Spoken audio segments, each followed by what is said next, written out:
somebody up for backfly. So somebody comes to us and right, we want to start Freefly. First thing is I want to start backflying. What we can try and get across is this whole notion of trying not to backfly at low speeds. Backflying at low speeds isn't going to help us when we move on to our end goal of free flying in a sit fly. The whole point of the backfly position is not necessarily that we're going to be doing a whole load of backfly jumps, but it's actually the recovery position. So if you've got two people who are sit flying together and one person falls off their sit, in an ideal world we would like that person who's now on his back to be falling in such a position that he's, give or take, staying at the same speed as the other person who's still sit flying. And if we don't have that, if we have a sort of a 20 or 30 mile an hour difference, quite normal if you've got someone sit flying at 160 and someone back flying at 120, you know, the separation is going to happen very, very fast, very, very quickly. And it's pretty unlikely that someone's going to be able to make up that gap again. I mean, at the end of the day, if they've fallen off their sit, are they also going to be competent enough to go and hold a stand for 10 seconds to get down to their other person? Probably not. So we can actually save a lot of heartache by saying, right, this is going to be our position. It's going to be a fast falling position. And we sort of lead with that right off the bat.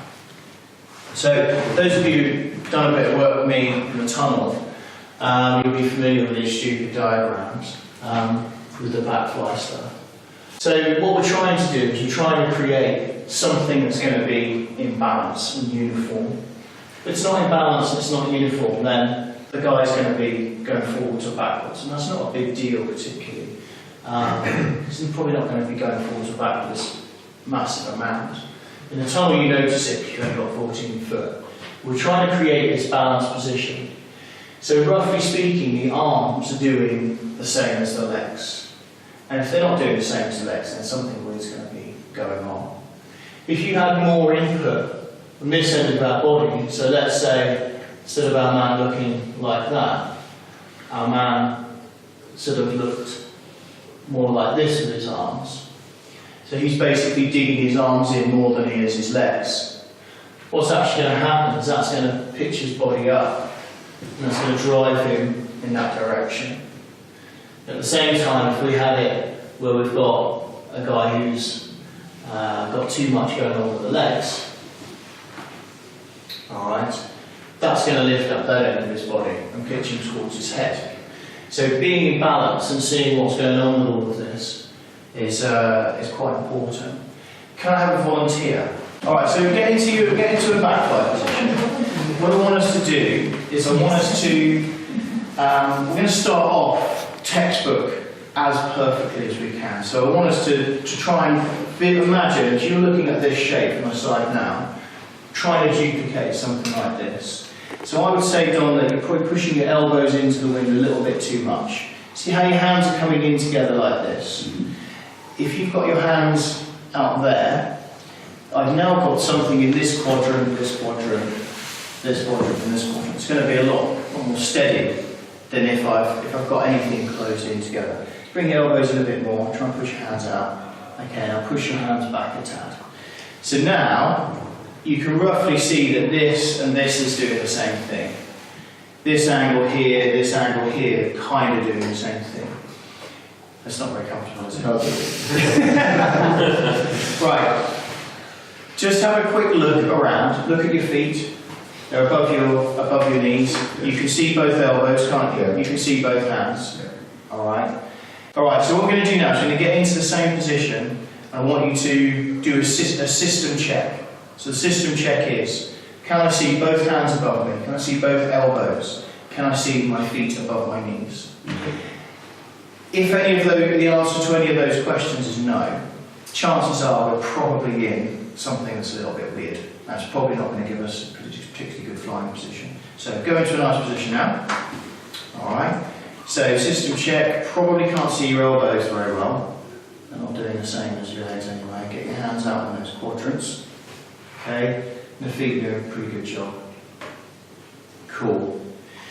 Now, The other thing with this as well is what someone's doing with the centre of their body. If they're twisted at all with their upper body, then they're going to be side sliding across the sky. Alright, cool. Relax, Dom. Jump down. Chill you out.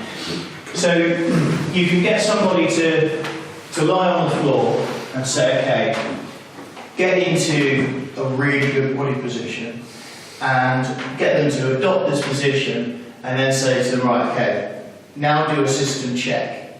Make sure that everything's good. And if any of the answers to any of those questions are no, I can't see my elbows, I can't see my hands, I can't see my feet above my knees, then they need to fix that. You can actually have them on the ground, going from just a relaxed position straight into a good position and say, right, system check, do that system check, do that system check. People very, very often, it feels good to them to really push back on the wind with their arms. People like to push back.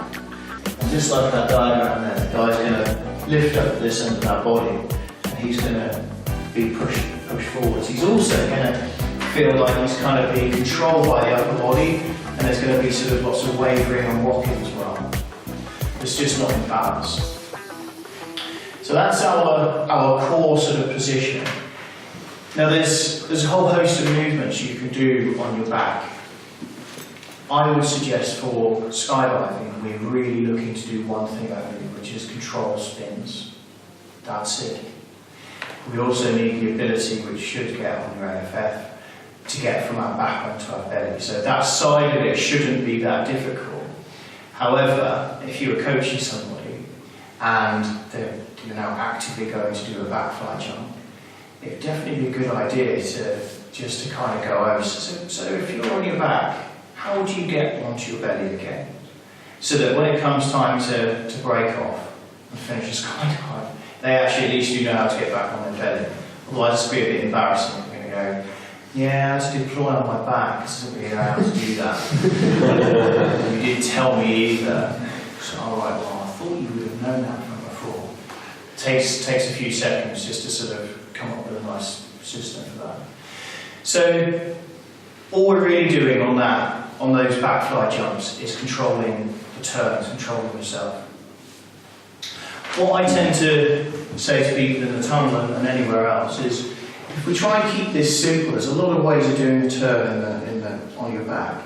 If you keep it simple by pushing like this, people kind of recognise that from FS. If you're doing FS and you want to sort of, you wanted to do a turn, you wanted to push away from something, you push away and it drives you away. So people kind of get their head around that quite easily. So if someone's on their back and they're just pushing like this, then that's going to give them a turn in the opposite direction. And also, if they're spinning, they can actually go, okay, I'm spinning like this, so I can counter that by pushing away from that direction. And even if the rig is slumped over to one side, now giving them that spin, they can just control it, they see what's going on, feel what's going on, and they can fix it. And you know what, even if they're controlling it, and they're flying it in a sort of an out of balance position like this, just to try and stay on heading without spinning, that's cool, because actually, all they're really doing is getting stable on their back, ready to do the transition, and that's all they're really doing. We're not trying to become ninjas on our back at this point. Those are the backfly kind of bits and pieces. Let's say someone's on their back and they want to get onto their belly. So we're trying to we'll just spend the whole jump kind of feeling what's going on with this, and the man's ditto is going, and he still hasn't rolled onto his belly. We all kind of know that from the AFF stuff, there's a whole host of things you can do, and Wes should probably clarify this. If someone's on their back, depends on what they're doing, right? If they're like this, if they're in a fast falling position and kind of like that, then bringing one arm in isn't going to help so much. Pushing one arm down is. Whereas if someone was on their back and they were like this, then dipping one arm in is going to ultimately roll them over. So it almost depends on what they're doing, doesn't it? What do you generally teach people? I tell people to do it as if you're getting out of bed in the morning. So if you're on your back and you get elevated, you just kind of go like that, and it gets you back on your belly, and it's never failed for me yet with a student. Whereas I've seen so many students upside down going, I'm not going over, I'm not going over. Yeah. That's a small surface. I would suggest it's almost, by this time, someone will have done, at least all of their consoles and all this kind of stuff. They would have had a reasonable amount of experience being unstable, being on their back and getting back onto their belly again. So it's almost to say, well, tell me how you get back onto your belly. And if not, you can give them a whole host of different ways.